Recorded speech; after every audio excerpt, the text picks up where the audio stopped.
Hello and welcome to the March 2024 ENSO seminar. Today we are joined by Nathaniel Barrett from the University of Navarra at Pamplona in Spain. And Nat will be talking to us about affect as harmonic enrichment of experience. And this is building on work that was published last year in a book, Enjoyment as Enriched Experience. So there's going to be plenty to talk about. Nat's background is a sort of a nice, interesting, again, one of those interdisciplinary figures that we enjoy having on the podcast, in the seminar so much. So with a background in East Asian studies, and then sort of moved into cognitive science of religion, and with a background in music that I think plays a significant role in your appreciation of what enjoyment and sort of enriched experience is. And over the past decade or so, you've been, after sort of stints in a few other places, you've been ensconced in the University of Navarra for some time. I came across Nat's work originally as in the form of a critique of enactive conceptions of normativity. This was a paper, I think, from about 2015 or so. I've sort of enjoyed and followed the work since. The crucial thing being, I guess, that there's while Nathaniel is interested and sort of very well informed about enactive thinking, and I guess we might use the word harmonize sensitively. There's certainly a harmonization with enactive thinking, but your own work is more built on the pragmatists and the process philosophy of Alfred North Whitehead as well. So very much looking forward to hearing the talk today, which will give us a nice introduction to the book. And I guess we'll start. So we'll cut straight to commercial break, as we tend to do. So we have a couple of people online. We'll sort of give people a little bit of time to get acclimated, as it were. And to do that, I guess we might offer you the opportunity to plug the book and or other things. All right. Well, thank you, Marek. It's really great to be on the ENSO series. I've followed a number of the talks, and as Mark says, I do follow enactive thought pretty closely. And yeah, harmony, I think, is a great word to describe the kind of relationship I have between what I do coming out of pragmatism and process thought and enactive theory. So I'm going to share screen. Let's see. And just let's see. I have to. Oops.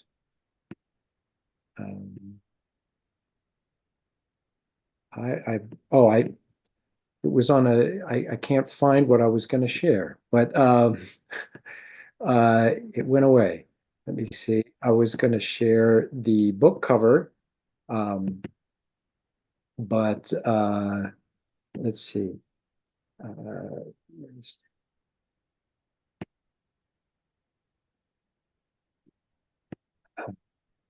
There we go. This is the cover of the book that Mark was mentioning just now, and it came out last year. And its main argument is that affect is not a special ingredient added to experience, but rather an enrichment or impoverishment of the activity of experiencing as a whole. And I'm going to elaborate on that thesis in today's talk, so I won't say much more about it. But what makes it a kind of a radical approach is that it insists that affect is essential to consciousness, and to understand affect, you have to understand how that is so.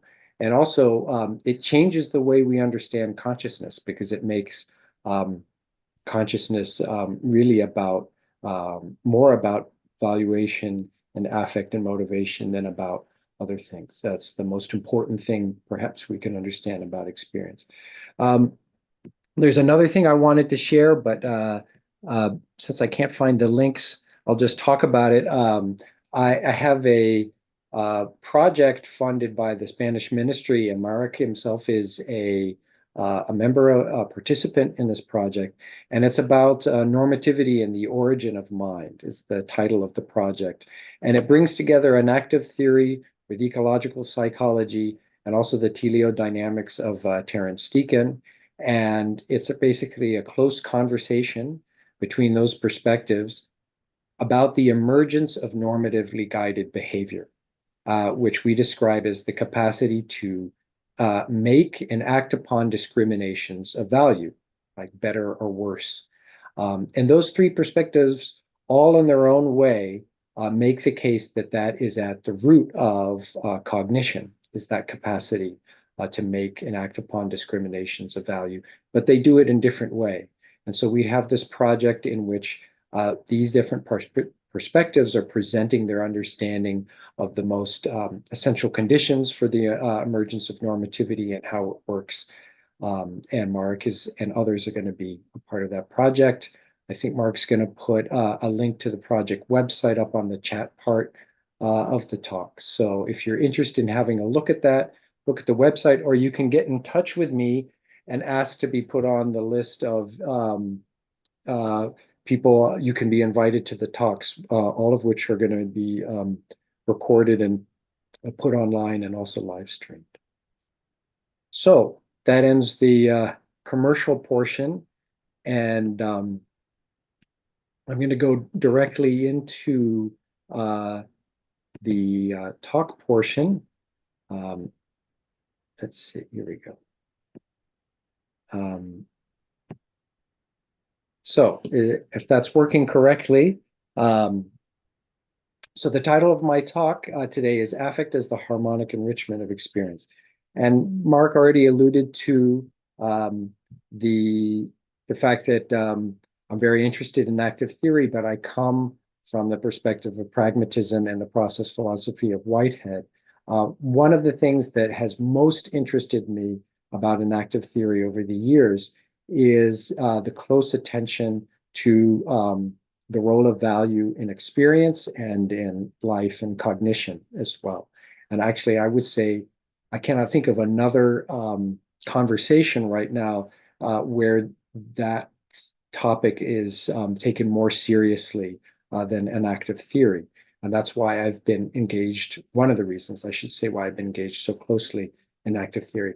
Now, as I hope to be able to clarify, there are many points of contact between pragmatism and process philosophy and enactive theory on this question of the nature of value and its role in experience and cognition.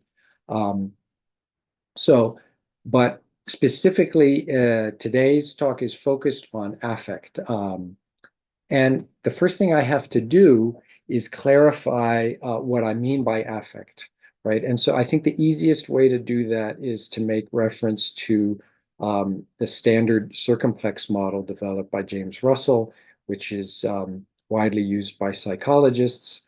And basically what the circumplex model does is define affect as a dimension of experience, more than just emotion or pleasure and pain. It's a dimension of all experience, made up of two primary axes of valence and what is normally called arousal. Valence is basically good and bad feeling, hedonic tone or pleasantness.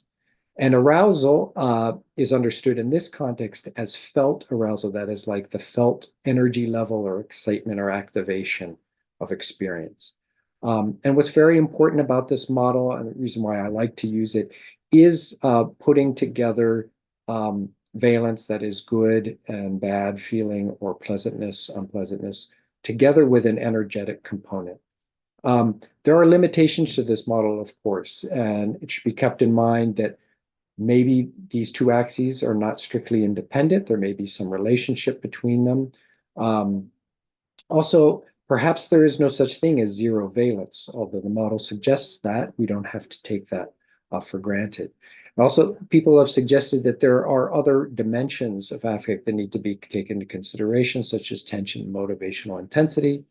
Also, finally, the term valence entered into psychology as a translation of this word here that's on the screen now. It's a German word which I will not attempt to pronounce, but it roughly translates perhaps better as demand character or invitation character or demand value. Comes from Kurt Lewin's work. And it involved something that is not carried forward by the standard circumplex model, which is some kind of felt influence or compulsion. It's important to keep in mind. There's an excellent chapter by Colombetti and Cuppins that came out recently that examines these terms in much greater detail. Okay, so with that sort of picture of what affect is, moving on, very quickly, I want to point out some theses that I hold about affect. I don't have time to defend them, but I at least want to clarify that they're part of my thinking. The first one is that affect is not a distinct feature that can be picked out and selected for attention, but rather it's a tone-like feature that suffuses and modifies experience as a whole. Now, this is widely held, but not universally. It's controversial in some quarters, let's say, but it is basically how I think of affect. And I sometimes make that point by saying that we do not feel anything like the color blue when we have the blues. Right? That's a way of trying to make that point. And another thesis is that affect is a fundamental and intrinsic feature of conscious experience. And one way to encapsulate that point is to say there is no such thing as an affect zombie. And an affect zombie would be a conscious being who has absolutely no affect whatsoever. Now, affect zombies are actually very common in science fiction. Here's one example that I discuss at length in an article. And what I'm saying is that affect zombies like this one are actually impossible because affect is essential and intrinsic to consciousness. Moving on, I also want to briefly point out that there are a number of peculiar characteristics of affective feeling which pose very difficult phenomenological challenges, different from the kinds of challenges presented by, say, the color red or the taste of chocolate.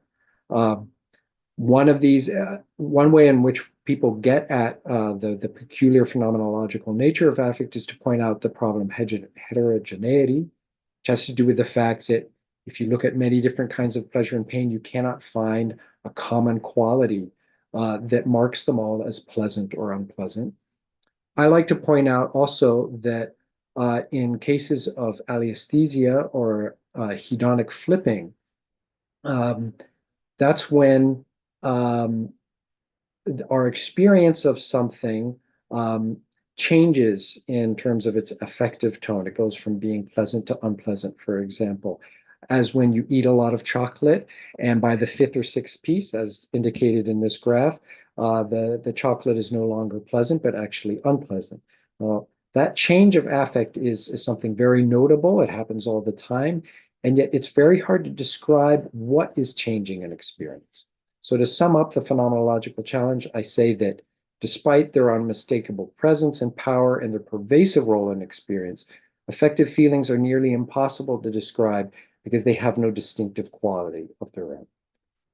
So one last major point that I want to make about affect is its connection to the intrinsic value of experience. And here's a quote from a philosopher pointing out that in order to understand pleasure, we have to understand the intrinsic goodness of pleasure. Appreciating its value and understanding what pleasure is are not independent projects. Intrinsic goodness is not merely incidental to pleasure. It is fundamental to what makes an experience pleasure. And I think that that's true and a very important point for any theory of affect to take into consideration.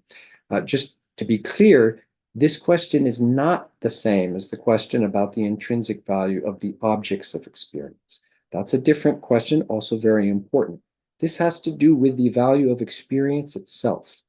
And one of the implications of this point is that affect cannot be a mere representation of value, because in order to be affect, a feeling has to constitute a change of intrinsic value of experience in its own right.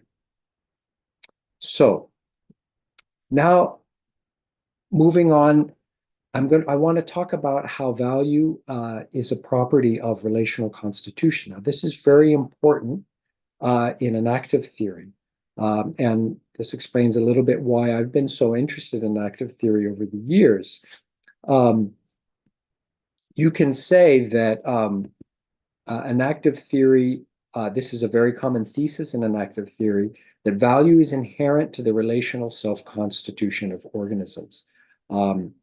And this is a thesis that's been developed over the last 25 years. Enactive theory comes out of Hans Jonas's thought, and I'm sure many of you know all about it. And I want to just juxtapose it with a very different but related claim by Whitehead that value is inherent to the relational self-constitution of all actual entities. These are similar claims, but what can be very confusing is that they're about different kinds of entities, and the value to which they refer is different as well. So in the case of Whitehead, he's talking about events, and whereas in the case of enactive theory, the claim is being made about individual organisms, right? And also the values are different in this case. In the case of Whitehead, the value of relational self-constitution is, I would say, it's a kind of enrichment. It's an intrinsic value for that event itself. And whereas in the case of enactive theory and values related to the relational constitution of organisms, the primary values have to do with the endurance, that is the persistence or survival of the organism. And so these two claims, however, they're not at odds, and they're not fundamentally incompatible, as I've just tried to clarify. They're about different kinds of things, and they deal with different kinds of values and norms. And it's important to realize that they can overlap considerably. So we can think about, I know I haven't said anything about what enrichment is, but if you just think sort of in generally about what kinds of things or activities or events can be enriched and what kinds of things maybe need to be, follow norms of endurance. These are different, but in some cases, overlapping conditions and norms. I hope that's clarifying. It's very important for understanding the argument that's going to follow. So, statement of the enrichment thesis of affect. Well, the most basic way to state my thesis is as follows. Affect is the harmonic enrichment of experience. I think that's more or less the title of this talk.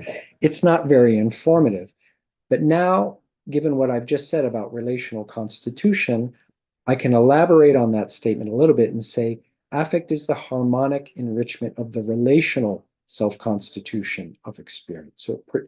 So harmonic enrichment applies especially to the relational nature of experience, and it's an enrichment of that relational nature. Going even further, a fuller statement of my theory is that affect is a primarily non-perceptual feeling of the harmonic enrichment of the relational self-constitution of experience. Now, that's a mouthful, and it's also perhaps not entirely clear what it means. So in the rest of my talk, I'm going to try to briefly explain what I mean, first by non-perceptual feeling, and what I mean by harmonic enrichment, which is, of course, the core of the theory. And then finally, what I mean by the application of harmonic enrichment to relational self-constitution. So, starting with perceptual feelings. Now, what I mean by, starting with non-perceptual feelings. What I mean by non-perceptual feeling is not a special faculty or something like extrasensory perception. I mean actually a dimension of consciousness having to do with consciousness's awareness of its own activity. And so this is actually a dimension of consciousness which has been investigated and described at length in phenomenology, especially by Husserl. And here's a quote from Husserl: "Every act is a consciousness of something, but there is also consciousness of every act. Now, that can be found in Zahavi's book on subjectivity and self-consciousness, but there are many similar kinds of claims in the phenomenological tradition. And also important to this distinction that I want to make between perceptual and non-perceptual feeling is Jonas's discussion in his Phenomenology of Life, where he talks about causality and perception. And that's based on, or it's related to, a very similar distinction made in Whitehead. Now, the problem with trying to be clear about non-perceptual feelings is that they're often conflated with bodily feelings. And there's good reason for that, because they share some of the characteristics of bodily feelings. And in fact, I would say almost that there's a continuum in consciousness between perceptual feelings, bodily feelings, which I think of as being kind of quasi-perceptual, and then non-perceptual feelings. And this continuum you could describe in such a way that perceptual feelings are the most clear and distinct feelings that we have. And in fact, clarity and distinctness is one of their primary features. Also, as pointed out by Jonas, they are relatively decausalized. That's a word that he uses, meaning that they are less forceful, and also they do not carry with them the kind of influence and causal influence that more vague bodily feelings can have. Whitehead makes a similar distinction, right? And so along this continuum, bodily feelings are less clear and distinct. They're more vague, but they're more, or they can be more forceful. That is, when they change and we notice them, they can be much more forceful. Now, the same thing could be said about non-perceptual feelings. They are yet even more vague, and they can be at times even more forceful. But there's a big difference between quasi-perceptual bodily feelings and non-perceptual feelings, because you can attend to bodily feelings and you can make some discriminations about them, but not in the case of non-perceptual feelings, because they have to do with consciousness's awareness of its own activity. Now, sort of to give an analogy, or actually also an example, I like to consider an experience of singing. Now, often when we think about consciousness, we sort of preclude the possibility of non-perceptual feeling if we're thinking about consciousness in terms of this Cartesian theater metaphor. That is, if we're thinking about consciousness as if the subject or the eye of consciousness were a spectator observing the contents of consciousness. But if that's really not the case, if the I or the subject is in fact as much a product of consciousness as the object of consciousness, then we might say that there is included in consciousness some feeling of its own activity, right? And an analogy would be, if you're listening to a singer, you are a spectator in a certain sense with respect to the sound of singing. But for the singer herself, she perceives, she has that perceptual experience of her own singing, but she also has a bodily experience of the activity of singing. And that bodily experience suffuses her perceptual experience of the sound of her voice, right? And they are united in one experience. Now, non-perceptual feeling is yet beyond that. It also suffuses all of experience, but it's not a bodily feeling, it's the feeling of the activity. Now, why is this so important? Because I believe that the most powerful affective feelings belong to the non-perceptual realm, the most forceful affective feelings. However, because they cannot be discriminated, there's no way for me to show you that these are harmonic, or to talk about harmonic enrichment in the non-perceptual field. There's no way for me to show that, or for it to be demonstrated. Harmonic enrichment can only be observed within perceptual feeling. And this means that another point that I want to make that's very important is that although the most forceful affective feelings may be non-perceptual, all of feeling is affective. I mean, all of consciousness.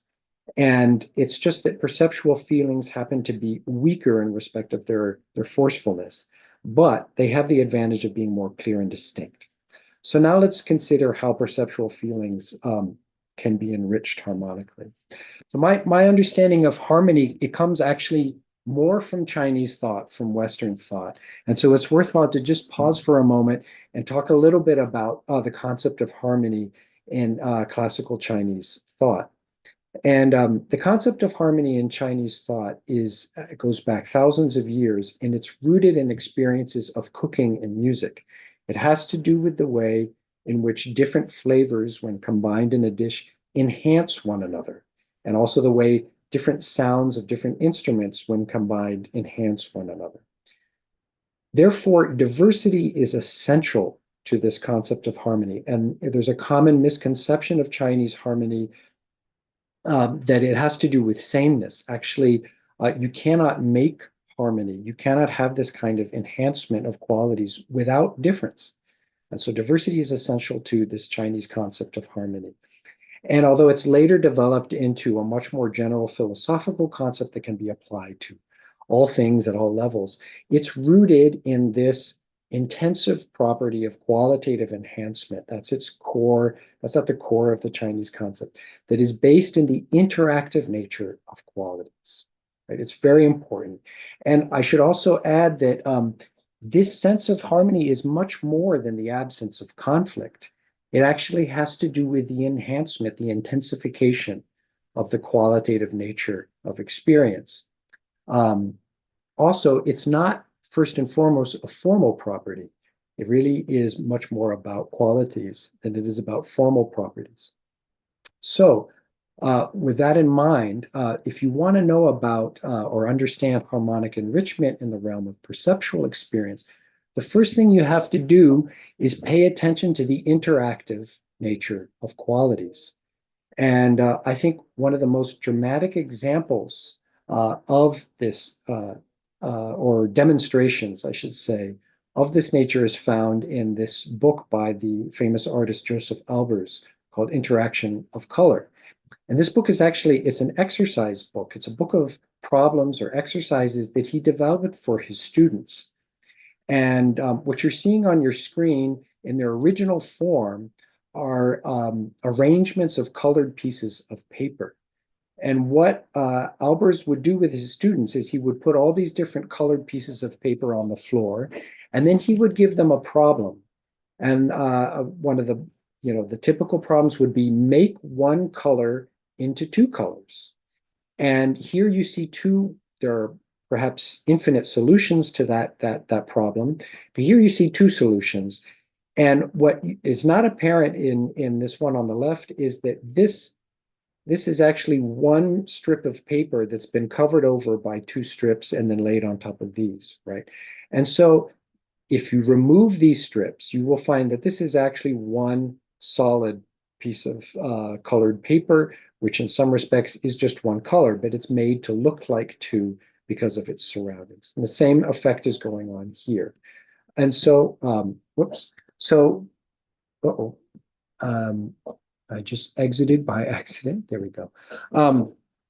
So with that interactive nature in mind, that the fact that all qualities have these interactive characteristics in all modalities, and as well, there are interactions between qualities across modalities. Now we can consider what it means for qualities to be harmonically enriched in light of their interactive nature. And what I do in the book is I analyze this interactive characteristic of qualities, and I say there are basically two main ways in which qualities are harmonically enriched.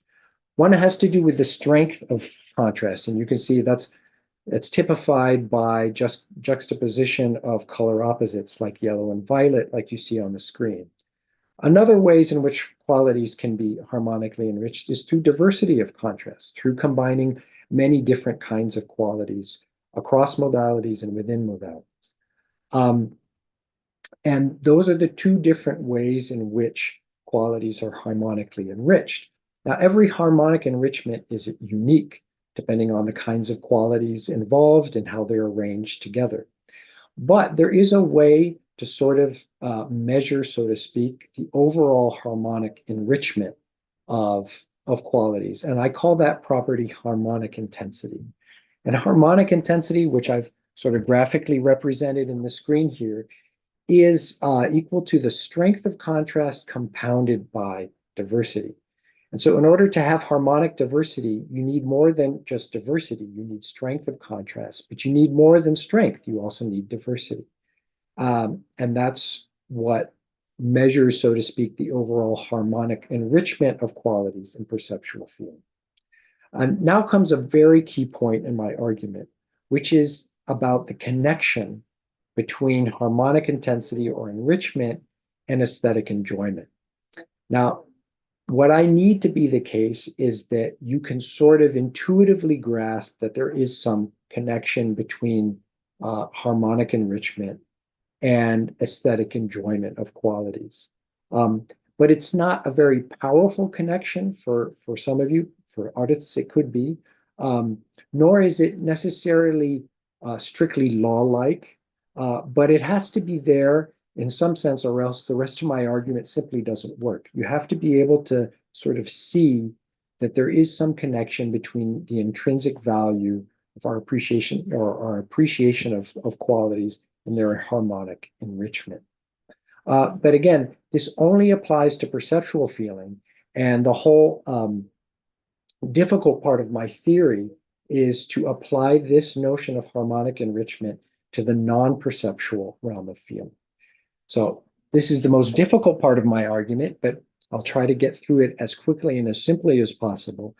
In order to apply harmonic enrichment to the non-perceptual realm, first we have to consider that conscious experience is relationally determined within a complex system of brain-body environment. Now, I think that this thesis is widely held in enactive theory and ecological psychology, so hopefully it won't pose much of a problem. Here you see a representation of this way of thinking, relational thinking, right, where the nervous system is nested within the body, which is nested within the environment, and all are within continual interaction with one another, right? So given this relational context, how should we understand the enrichment or impoverishment of our capacity to experience? So given that experience is relationally determined, how is experience relationally enriched or impoverished? So I suggest that the best way to think about enrichment is with the stability conditions of this entire brain-body environment system.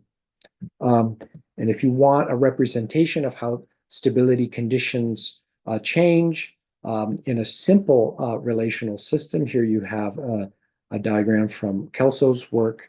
And this is a simple system of two oscillating components that are coupled with one another.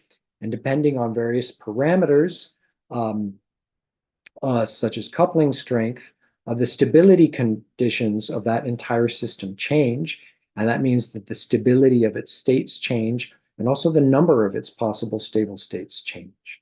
So I suggest that this is a very simple system, but I suggest that something of the same characteristics apply to consciousness, to experience. So right now, your capacity to experience may seem to be virtually limitless, and that you may be right now capable of virtually innumerable kinds of possible conscious experiences.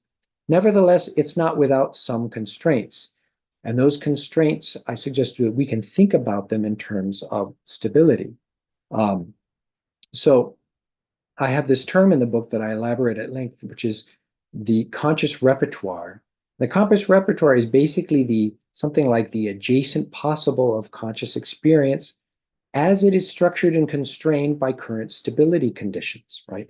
Right now, even if maybe your experience is practically limitless, some experiences are more accessible than others, some are more stably differentiable than others, right? And those differences are what define your conscious repertoire. Now we can sort of go further and say, how can the conscious repertoire be enriched or impoverished?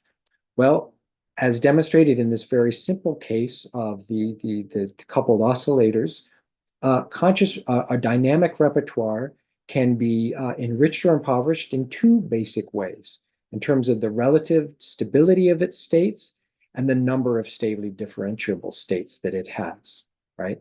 And I'm putting states in scare quotes because conscious dynamics is supposed by Kelso and other to be a metastable system in which there are no true stable states, but the same points hold even so.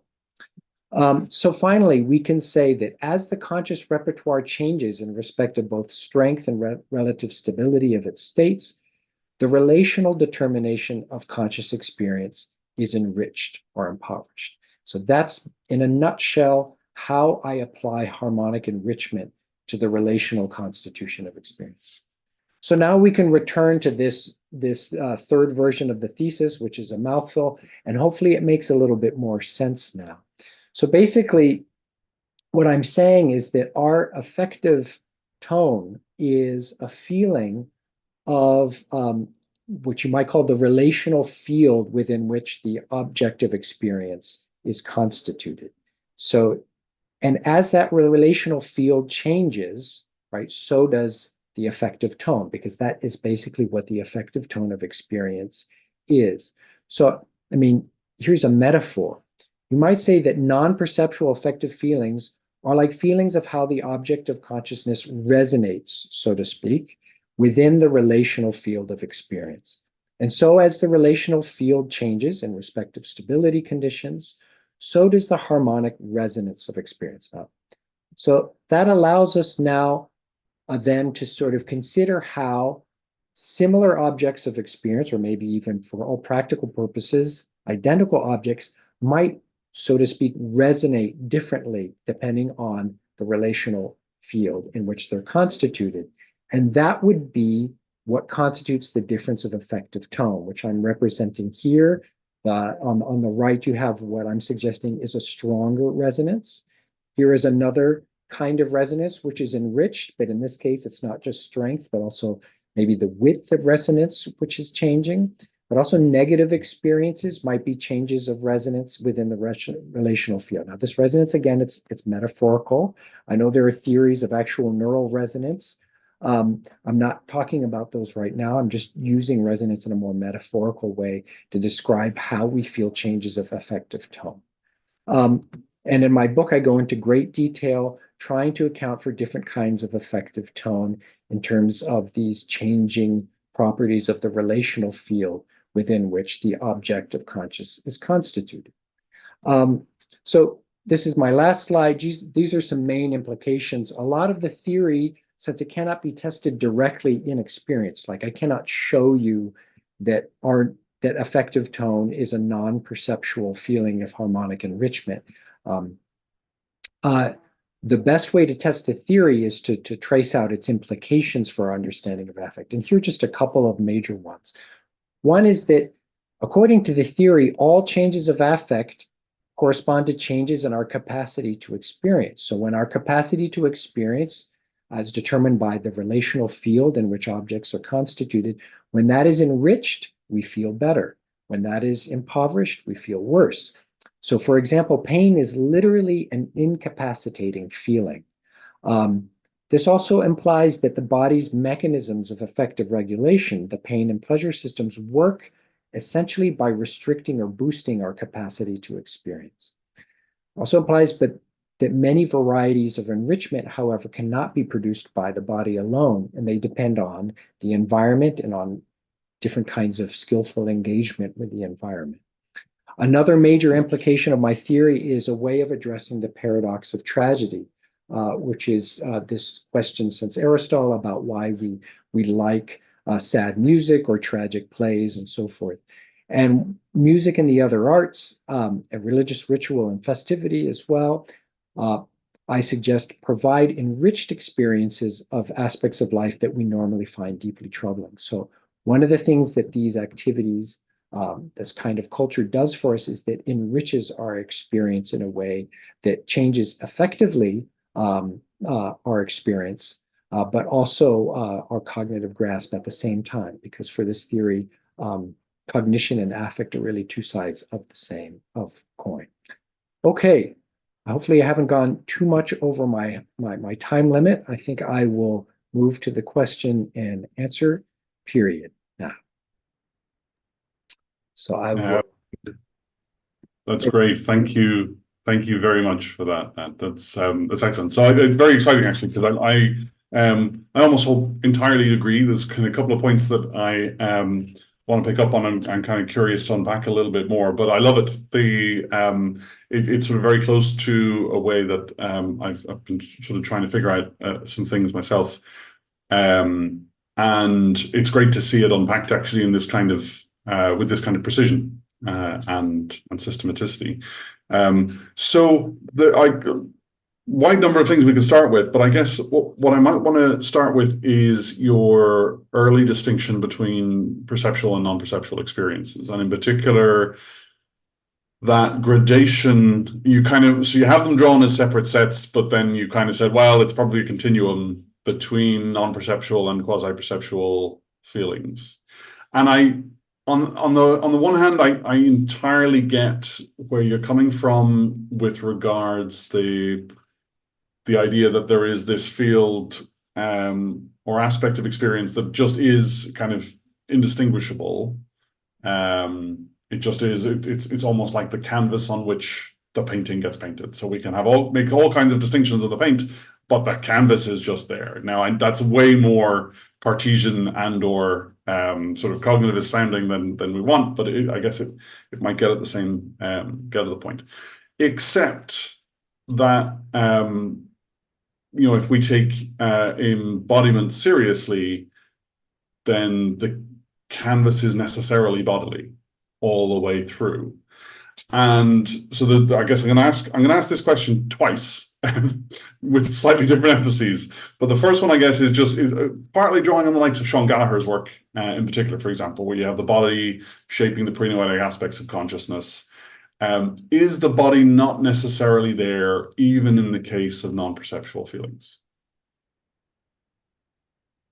Yeah. I mean, the body's.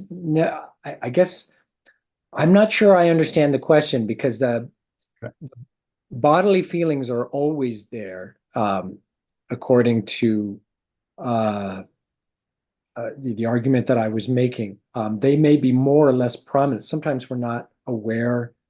I mean, we're focusing on perceptual feeling very intently, and we're not really that aware of our bodies, but there's always some way in which bodily feeling suffuses perceptual experience. And in the same way, non-perceptual feelings are always there, and they're always suffusing all of experience. But they're inaccessible to us in yet a different way from bodily feelings, because we do have limited access to bodily feelings. We can pay attention to them. We can make some discriminations about them. And we can definitely increase our awareness of them through exercises and so forth. Whereas non-perceptual feeling, according to the way they're defined, because they actually have to do with the activity of consciousness, of the making of the objects of consciousness, there is no way. The phenomenologists say they cannot be like non-perceptual feelings cannot be thematized, is what I think Husserlians would say. They cannot be made into objects of attention, because when you make something to an object, that's an activity of consciousness, which itself has a non-perceptual feeling of trying to make something. And so it's like trying to, I don't know, it's not like a dog trying to catch its own tail.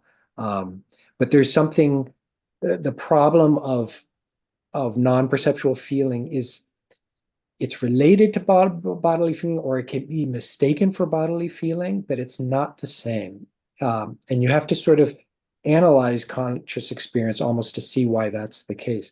And I think that in a lot of thinkers, bodily feelings and non-perceptual feelings are kind of conflated, or they're not really distinguished. And that's not necessarily a bad thing, because it's not as if I'm saying, look, no, you can distinguish these in experience. Of course you can't. I mean, phenomenologically, you cannot. But from thinking about consciousness as activity, you can see how there might be this dimension which is different from bodily feeling. I don't know if does that answer your question? It does. I mean, it gets at, I guess, one when I said I was going to ask the same question two different ways, that the other way of asking it, I was just to quote back the sort of particular sentence you said, I scribbled down immediately as soon as you said it. It's not bodily feeling, it's a feeling of the activity. So that's a kind of an interesting character, given again, it's partly almost a limitation of the two dimensions of slides. Where, you know, if you have your nested circles with perceptual feelings, bodily feelings, and Yeah. The non-perceptual feelings, the non-perceptual feelings are still nevertheless looping outside of the organism or the body. It's almost, you know, when I'm involved in something bigger than myself, it's organizing both my bodily and my perceptual feelings, but also I'm doing it as, you know, it partly involves what I'm participating in and how I'm adding to the participation.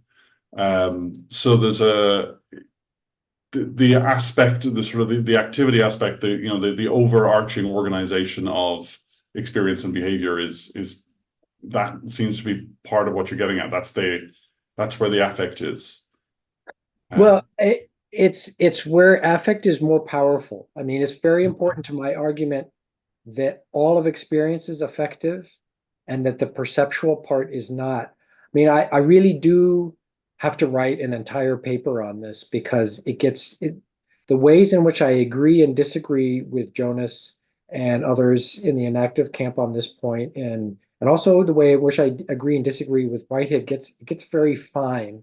But because for both Jonas and Whitehead, bodily feelings are very important, and there's it's like this constant background, and they make this distinction between this vague background of bodily feeling, but they also call it sort of, it's like a causal feeling. It's like Whitehead calls them feelings of causal efficacy, right?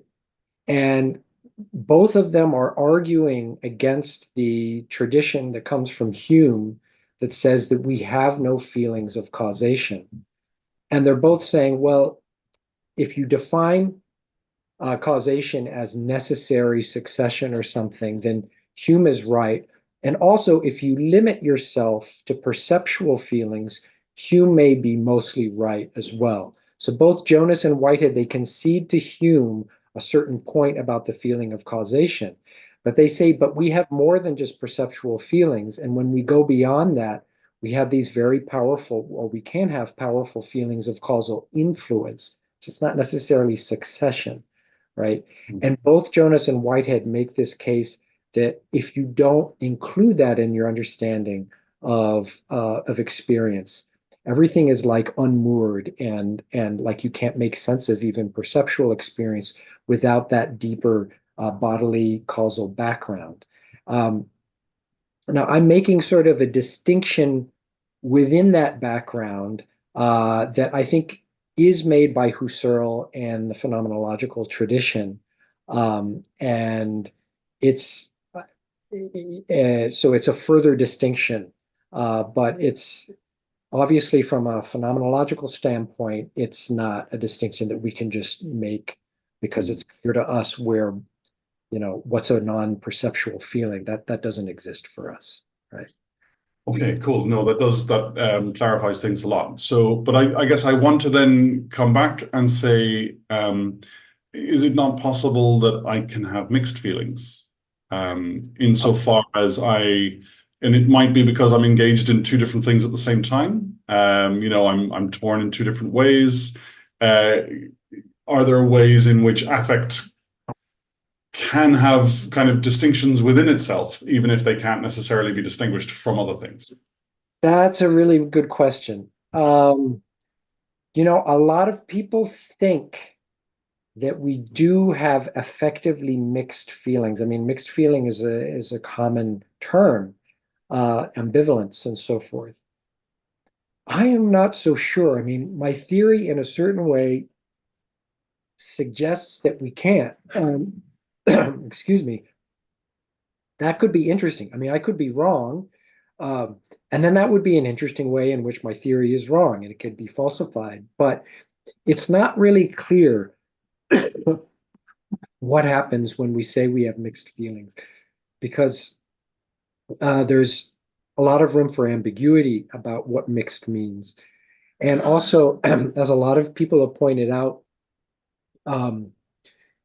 mixed feeling, I mean, valence can mean, it can have to do with the meaning of experience. And it can have to, rather than the felt value of experience. So there are all different ways in which you can sort of account for a mixed feeling without actually saying that it is both pleasurable and painful at the same time. Also, there are many experiences that we normally understand as painful, but that actually they are pleasant in some way. Their hedonic tone is positive, and then we're not sure how to describe those. And my theory has a way of handling that phenomenon. So it's a difficult point, but I would like to say that because in terms of like the enrichment of the relational field and all that kind of stuff, I do not think that things can be positive and negative at the same time. In that case, there may be aspects of experience which stand out more than others, and we attribute to those objects more positivity or more negativity. But for my theory, actually, affect is always a tone of experience as a whole. And in fact, there are a lot of studies that suggest that we commonly mistake, we sort of conflate affective tone with specific objects in experience. And so even though common sense pain, for example, pain for us is a painful feeling that is localized in the body in a specific place, right? But according to my theory, actually, the perceptual feelings of pain may be localized, but the change of affective tone applies to experience as a whole. And actually, there's a lot of writing about pain that I think supports that way of looking at it. But an implication of that way of looking at it is that we can't actually have two affective tones at the same time. But affective tones can be very complicated. So I don't know. That's a kind of a fudging of that matter. Yeah, I mean, I guess it makes sense to me, and I think there's probably a couple of different ways we can sort of make sense of it or approach it. But it'll, I guess, partly the way I'm thinking and I guess I'm going to express something. This is going to be more comment than a question, but it's sort of expressing how I'm seeing it and see if it kind of meshes with what you're intending to say. So there's a couple of different ways the an enactive perspective would apply, which I think is there is always a sort of affective aspect to things. I think that there's definitely harmony, as it were, between your perspective and how I'd come at it from an enactive approach. In that sense, I think almost simpler is, I tend to reach for oceanic metaphors a lot these days. The word tide comes up in the way I talk or describe things a lot. But also in Alicia Ferrero's recent book, Context Changes Everything, she talks simply about, a ball resting on a gradient. And the gradient simply is the context in which the ball is existing, and everything you don't see it as efficient cause per se. It doesn't bang into the ball, it doesn't sort of push the ball, but nevertheless, if a ball's sitting on a gradient, it's going one direction. So there's a sense in which, while the affect, as you describe it, is almost like, well, what is the gradient that we're on, and maybe we're heading up, maybe we're heading down. But if we think about it in those terms, and I'm going to really start mixing metaphors here, it's similar to the kind of thing that you drew from Kelso with the diagram, with the sort of the attractor landscape, the attractor diagrams.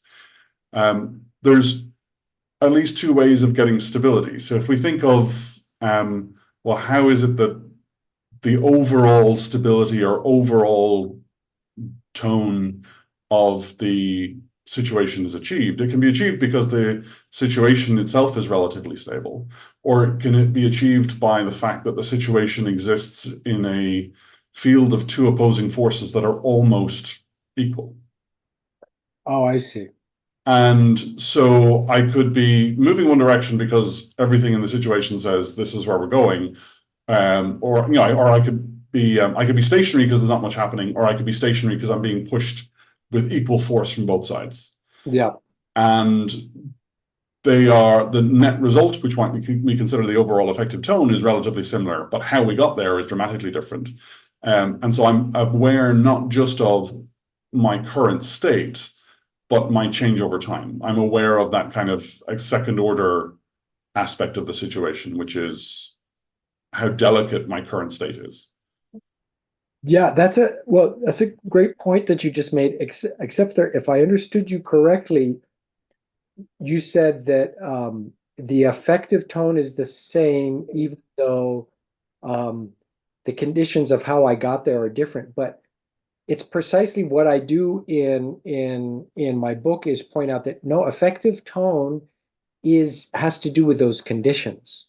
Okay. So you say there are two cases in which a ball may be going just very steadily in one direction, but the underlying conditions giving rise to that state, which seems to be the same, are very different. And in fact, that's exactly how I describe um, uh, the application of harmonic enrichment to stability conditions.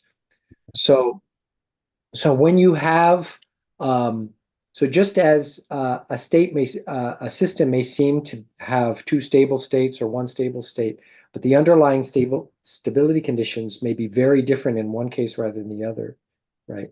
I would say, well, I mean, we're not talking about feeling in that case, but that is what makes for the difference of affective tone of experiences whose object seems to be more or less the same. You see what I mean? Yeah. So, I mean, the difference is that for me, experience has to be always relationally constituted in a very deep and real, maybe perhaps even metaphysical sense. It really is like what we experience right now is relationally determined within the conscious repertoire, which is basically all of the possible experiences that we could be having right now. And as that repertoire expands and contracts, right, we may be having similar experiences in terms of the object, right? But the tone of that experience is going to be very different. I guess I'm wondering, though, is that just from what you've described there, I mean, is it possible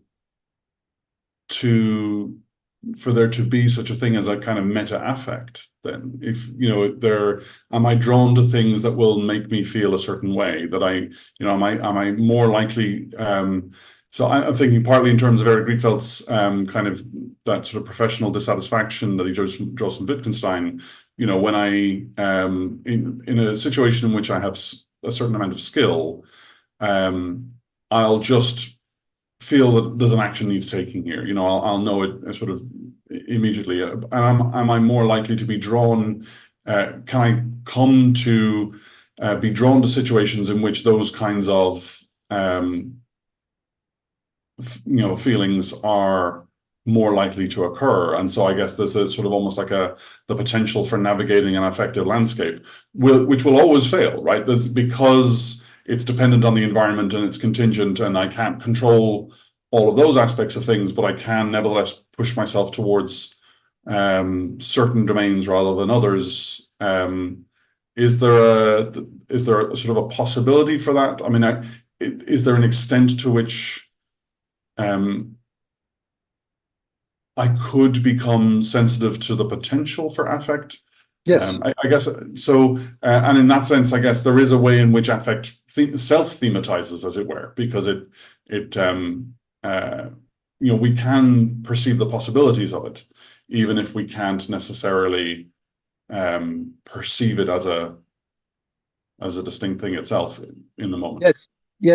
Yeah, I think actually the points you're making are good ones, and actually I would say that they're essential to experience. So experience is constant. I mean, and this is sort of a Whiteheadian take on what Husserlians describe in as part of the anticipatory aspect of consciousness, of time consciousness, but also the retentive and so forth. There's a Whiteheadian version of that. But in both cases, affect is intrinsic to the self-constitution of experience in time.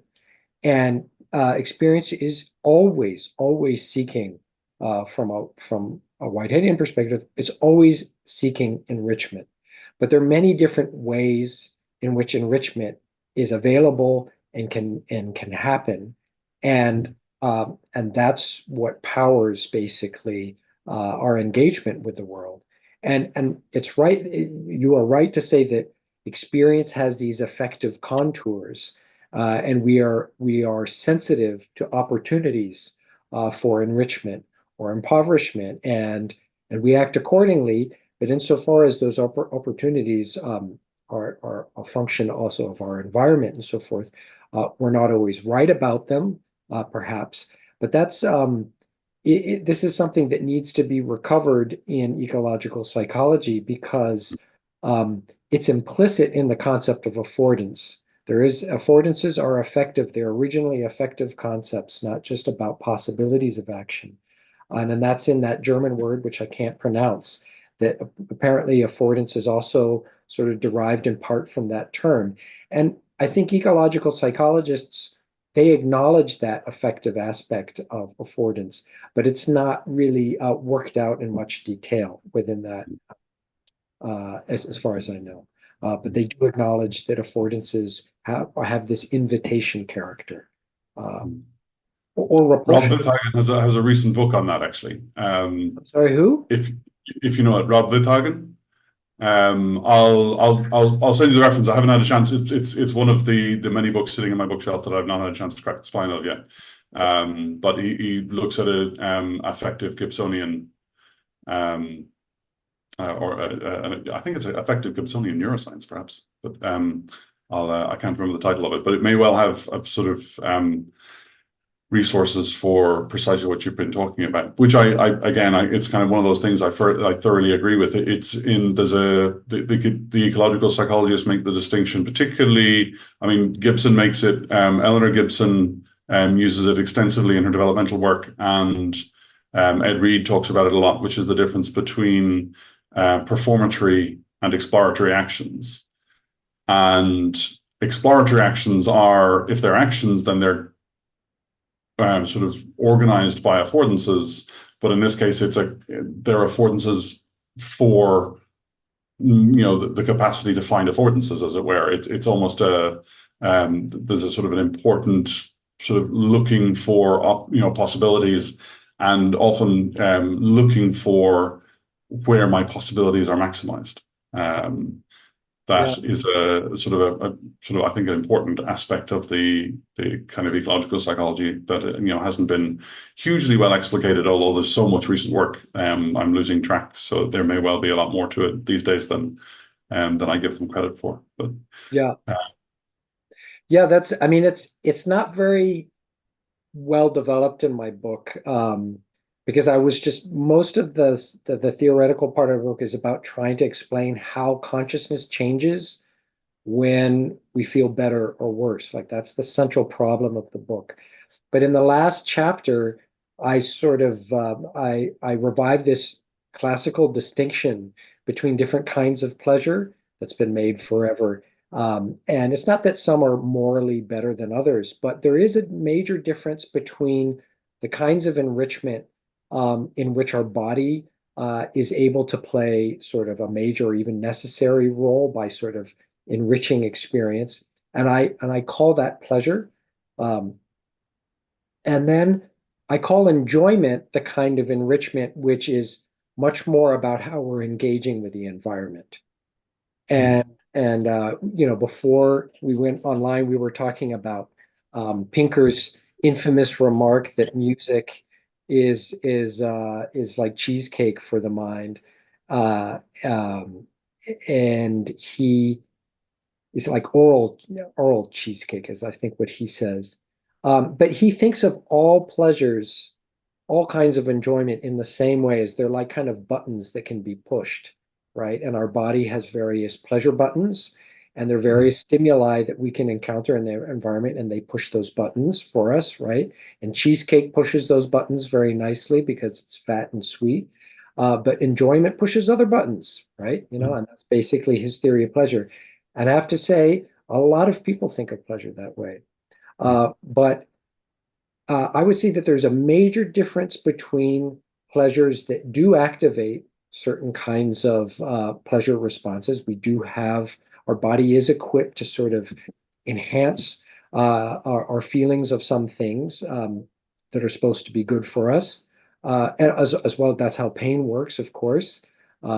It's a bodily response. Um, but a lot of, especially, but not just human, but animal enjoyment is about engaging with affordances for enrichment. So affordances have the character of affording a certain activity that you want to do, like climbing or what have you. But they also are affordances, they are affective affordances, and what they afford is enrichment. And all animals, I briefly make this point, they all seek enriched experience when they can get it,